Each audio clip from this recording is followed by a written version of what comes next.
Bonjour tout le monde. Dans cette capsule, on va regarder comment passer d'une forme à l'autre, donc passer d'un nombre décimal ou un pourcentage à une fraction ou vice-versa. Donc ici, j'ai mis trois petits exemples.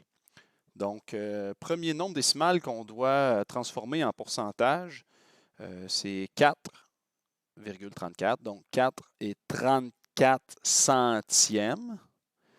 Donc, pour passer d'un nombre décimal à un pourcentage, on fait tout simplement fois 100. Donc, 4,34, je vais faire fois 100. Donc, je déplace ma virgule de 2. Une 2. Ça me donne 434 Donc, 434 Puis maintenant, je dois venir transformer ça en fraction. Donc, la façon la plus...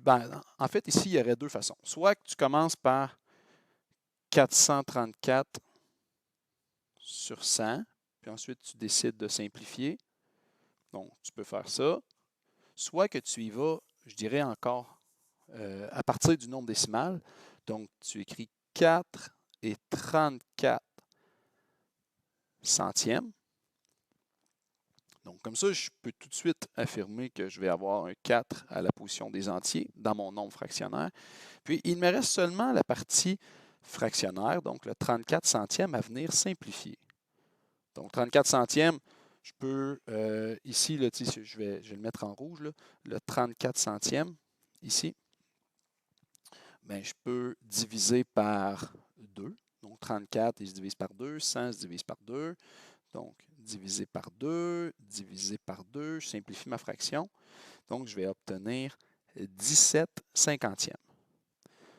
Donc, ici, je vais avoir 4 et 17 cinquantièmes.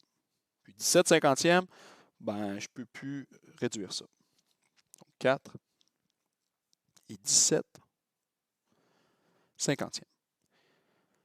Maintenant, deuxième exemple. Donc, j'ai 25 25 ça veut dire que j'ai la fraction suivante. J'ai 25 sur 100. Donc, 25 sur 100, je vais venir réduire ça. Je peux diviser par 25. Comme ça, je divise par 25 en bas aussi. Donc, je ne fais jamais une soustraction lorsque je veux simplifier des fractions. J'obtiens un quart. Si vous aviez utilisé le chemin le plus long, vous aviez divisé par 5 en haut et en bas, mais après, vous auriez obtenu un résultat différent. Vous auriez obtenu 5 vingtièmes.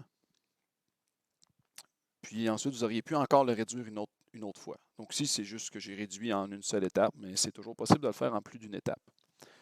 Donc ici, j'obtiens la fraction 1 quart. Puis maintenant, si je veux le nombre décimal, donc j'avais 25 donc 25 centièmes. Donc ça veut dire que j'ai 25 et le 5 arrête à la position des centièmes. Donc ici, c'est la position des centièmes. Donc ça va me donner 0,25. Ou je prends 25, puis je divise par 100. Ça revient au même. Si j'avais pris 25, je déplace ma virgule de 2 vers la gauche. J'obtiens cette réponse-là. Mais je préférais vous le montrer à partir des positions pour que vous compreniez qu'il y a une étroite corrélation entre une fraction, un pourcentage, puis un nombre décimal. Puis le dernier cas, c'est la fraction 2 et 1 quart. Donc 2 et 1 quart, je vais mettre ça en pourcentage. Mais ça va me donner 200 quelques pourcents. Donc 2 et 1 quart, je vais transformer 1 quart sur 100. Donc 1 quart, ça équivaut à combien sur 100? Donc de 4 à 100, je fais fois 25. Donc je fais fois 25 ici aussi. Fois 25, pardon, ici. Donc ça va me donner 25 Donc 25 sur 100. Donc ici, je vais obtenir 225 Et si je veux transformer ça en nombre décimal, mais comme je l'ai dit tout à l'heure, si j'ai 225 je peux déplacer ma virgule de 2. une 2 vers la gauche. Donc, je fais une division par 100 et je vais obtenir 2,25. Alors ici, j'ai essayé de couvrir quelques méthodes, quelques façons de penser pour pouvoir passer d'une forme à l'autre.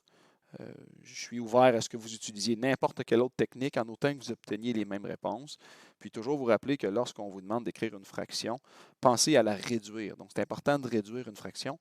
Ça donne un résultat qui est plus facile à comprendre dans plusieurs cas. Donc c'est ça. Donc pensez à faire ça. Bonne journée.